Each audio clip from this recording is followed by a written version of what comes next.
Hello दोस्तों, कैसे हो आप। दोस्तों, फिटनेस फाइटर में मैं स्वागत वगत कुछ बोलने वाला नहीं हूँ, क्योंकि आज मैं बहुत नर्वस हूँ और उसका रीज़न मैं बताऊंगा। दोस्तों, मैं एक ऐसे शख्स के साथ में बैठा हुआ हूँ, बराबर, और मैं बिलीव नहीं कर सकता मैं किसके साथ में बैठा हूँ। वो मैं आपको बताऊंगा, जिन्होंने फिटनेस इंडस्ट्री को पूरा चेंज करके रख दिया है और लोगों को इतनी नॉलेज दी है ताकि वो फिटनेस इंडस्ट्री में अपना करियर बना सके। और उसके अलावा उन्होंने अपनी लाइफ में power lifting, body building, personal training काफ़ी कुछ अचीव भी किया हुआ है। और 18 ईयर्स ऑफ K11। सो दोस्तों, ज़्यादा कुछ नहीं बोलूँगा। So I would like to introduce to you mister Kaizad Kapadia sir. Sir, welcome to our show और दिल से आपको प्रणाम। Congratulation on 18 years of K11। अपने बारे में सर आप खुद इंट्रोड्यूस करिए कि हमारे लोग जो आप जानना चाहते हैं कि सर आपके बारे में who is mister Kaizad Kapadia और आपने कब से स्टार्ट किया career, everything, power lifting, body building. मेरी लाइफ मेरे को लगता है 15 साल की उम्र से चालू हुई है। जी हाँ। पहले के जो 14 साल थे ना, वो याद नहीं है ज़्यादा। अच्छा। 15 साल की उम्र के बाद से बहुत कुछ याद है, सब कुछ। ओके। एक एक पल याद है एक्चुअली। और वो क्यों होता है, शायद 20 साल की उम्र तक मैं कुछ नहीं रिमेम्बर कर सकता था, मगर मेरा पूरा जो बॉडी बिल्डिंग, वेट ट्रेनिंग, वो चालू हुआ 15 साल की उम्र में। हाँ। तो उसके पहले मेरे को याद नहीं है, बिकॉज हमारा अस्तित्व जो होता है ना, जो हमारी जो पहचान होती है, जी हाँ। तो जब हम पैदा होते हैं तब हमारे मिस्टर सो एंड सो के बेटे हैं, हाँ। मिस्टर सो एंड सो के भाई हैं। जी हाँ। हमारी पहचान सिर्फ रिश्ते होते हैं बस। हाँ हाँ सर। तो I was Farooq Kapadia son, I was Farida Kapadia's brother, I was Sheru Kapadia's son. ये लोग जाने जाते थे बिकॉज लाइफ में हम जैसे बढ़ते जाते हैं कुछ ना कुछ करते हैं। हाँ। काम सबसे बड़ा है। जी हाँ। काम से बड़ी बात कोई नहीं है, बिकॉज काम से ही हमारी पहचान आती है। नहीं तो जब तक हम काम नहीं करते हैं तब तक हम किसी के बेटे, किसी के भाई। और हाँ। बाद में चल के अगर हम काम नहीं करें, हाँ। तो फिर ऐसा टाइम आता है, अच्छा ये इनके हस्बैंड है क्या। जब 15 साल की उम्र में चालू हुआ ना, जी हाँ। फिर बाद में जब कैजात की बात होती थी, हाँ। कैजात वो, हाँ। कैजात वो बॉडी बिल्डर, हाँ। कैजात वो पावर लिफ्टर, वेट लिफ्टर। हाँ। वो वैसे जाना गया मैं, कैजात द बॉडी बिल्डर। तो मेरा नाम आता था तो तुरंत उन लोग कनेक्ट करते थे बॉडी बिल्डिंग से। That is how you get your identity. नहीं तो आप कौन हो। अब बॉडी बिल्डिंग तो काम नहीं है, मगर बॉडी बिल्डिंग के थ्रू ही। और मेरी माँ बहुत फिक्र करती थी, पिताजी एकदम कूल कि जो भी करेगा बेटा ठीक करेगा। और विश्वास होना चाहिए, खुद के बच्चे पे विश्वास होना चाहिए। एग्जैक्टली। और फिर बच्चा क्या होता है, बच्चा और रिस्पॉन्सिबल हो जाता है अगर हम विश्वास करें तो। हाँ। जितना कॉन्स्टेंटली आप ये करना, आप स्पाई करोगे, आप गार्ड करोगे, उतना ही बच्चा चाहेगा कि कुछ ना कुछ तोड़ के, मतलब कुछ ना कुछ गलत करे। एग्जैक्टली। तो मेरे पेरेंट्स ऐसे बहुत विश्वास करते थे, और पिताजी बहुत नॉन इंटरफेयरिंग, मगर पीछे से सब बहुत अच्छा। ओके। अगर चाहिए मदद तो मैं हूँ। हाँ। तो तू कर तेरा। That's very good sir. और माँ बहुत डोमिनेंट, मतलब कि करेगा क्या, ये क्या है, बॉडी बिल्डिंग भी कर रहा है। हाँ, वो फिक्र करते रहेंगे कि करियर सेट होना चाहिए। और एक्चुअली जो मेरी ये चॉइस थी बॉडी बिल्डिंग की, मम्मी को ज़्यादा पसंद नहीं आती थी, मगर एक बार उसको मालूम पड़ेगा कि इसके दिमाग में और कुछ नहीं है। हाँ। तो उन्होंने मधुकर तलवलकर जी से जाके मिले वो। जी हाँ। और उनसे कहा कि आपको मेरे बेटे को जॉब देना है, बिकॉज वो और कुछ नहीं जानता। हाँ। और आप ही वो एक जो ये लाइन में कुछ जॉब दिला सकते हैं। हाँ। और सही भी था, मधुकर तलवलकर जी के अलावा और कौन था। वो इंडस्ट्री उनसे चालू हुई और उनसे ही बंद हो गई। हाँ। और तलवलकर जिम्स जो सब जानते हैं। जी हाँ। वो वही एक जगह थी जहाँ पे किसी को फिटनेस इंडस्ट्री में जॉब मिल सकती थी। हाँ। और कोई नहीं था। तो उस वक्त क्या हुआ, और ये और एक चीज़ आप जान लो कि लक के बिना कुछ नहीं होता है। ये लोग जो बोलते हैं ना कि लक क्या, मैंने तो सब मेहनत से किया।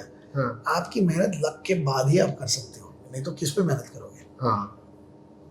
लक कहीं पर साथ देना चाहिए। और लक इज जस्ट कि किसी के लाइफ में कुछ हो रहा है, हाँ किसी आपके लाइफ में कुछ हो रहा है और वो बाद में कोइंसाइड होता है दूसरा कुछ। हाँ मधुकर सर के लाइफ में क्या हो रहा था कि मधुकर सर ऐसे मुकाम पे पहुंचे थे, ऐसे स्टेटस पे पहुंचे थे हाँ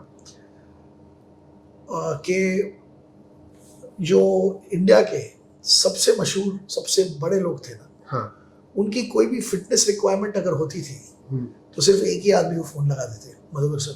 हाँ वो चाहे म्यूनिसिपल कमिश्नर हो, चाहे गवर्नर हो, हाँ चाहे कोई पुलिस कमिश्नर हो, हम्म, चाहे कोई एक्टर हो, हम्म, एक्ट्रेस, हाँ देश का सबसे बड़ा डॉक्टर हो या जज हो, कोई भी हाँ बड़े लोग जो हैं हाँ उनकी फिटनेस रिक्वायरमेंट के लिए वो मधुकर सर से बात करते हैं। अच्छा, that means back in 90s।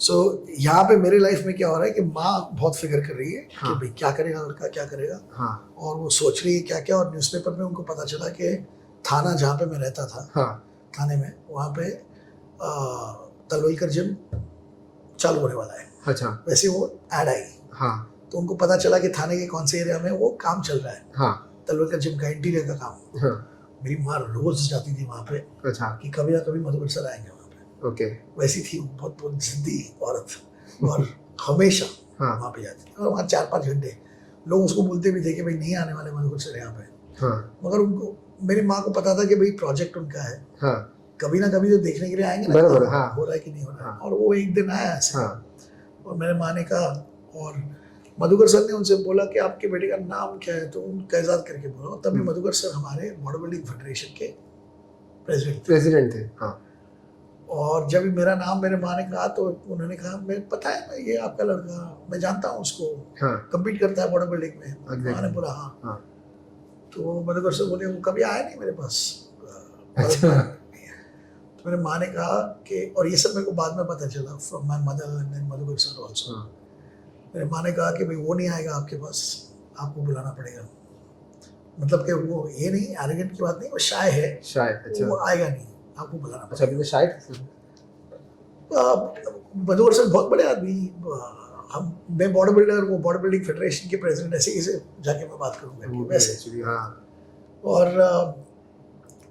हुआ ये कि मधुकर सर के लाइफ में क्या हो रहा था तभी, जैसे मैंने कहा सब मशहूर लोग उसको उनको फ़ोन करते थे। हाँ बजाज इंडस्ट्रियल फैमिली मालूम है आपको? हाँ, सब पता है। हमारा बजाज से ऐसे फैमिलीज, बजाज इंडस्ट्रीज, वैसे फैमिलीज जो होते हैं ना, वो सिर्फ रिच और वेल्दी नहीं होते हैं, वो हमारी कंट्री की इकोनॉमी को बढ़ाते हैं। हाँ मतलब Yes, कि yes, हमारी, yes. They contribute to the GDP of the country. yes yes exactly. So you used to train them. So how did I get to them? First of all, I used to train them. मतलब मैं एक 22 साल का लड़का, हाँ. 21-22 साल का लड़का, how I'll have any access? Middle class family, Thane में।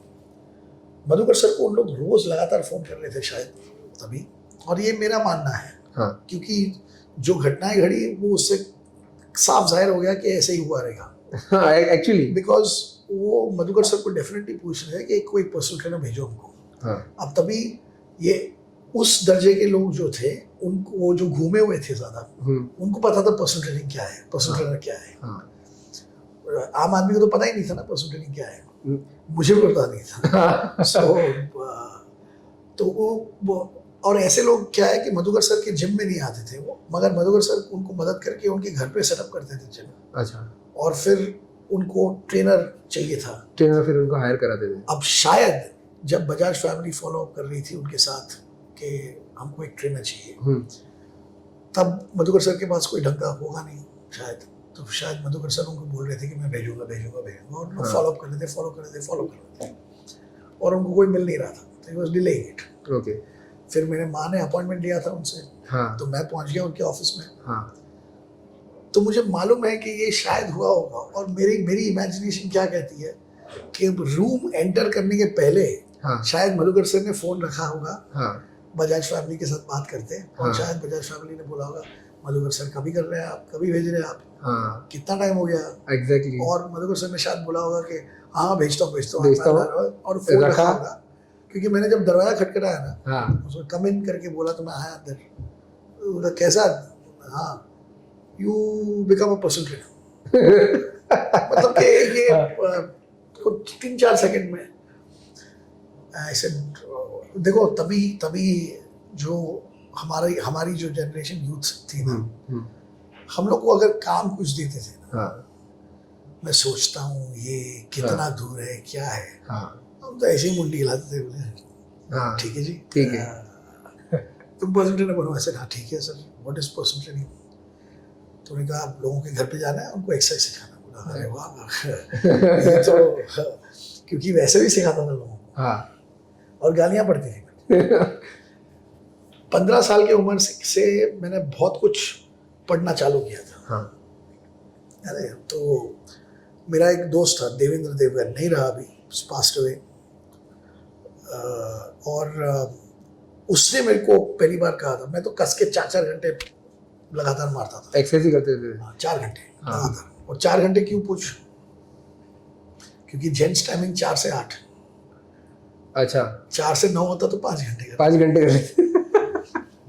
7 बजे अगर लात मार के निकालते तो 3 घंटे करता। कुछ मतलब कि जिम जब तक है तब हाँ। तक वर्कआउट। हाँ और शायद आपके साथ भी हुआ रहेगा जिम में, लास्ट सेट, एक लास्ट सेट।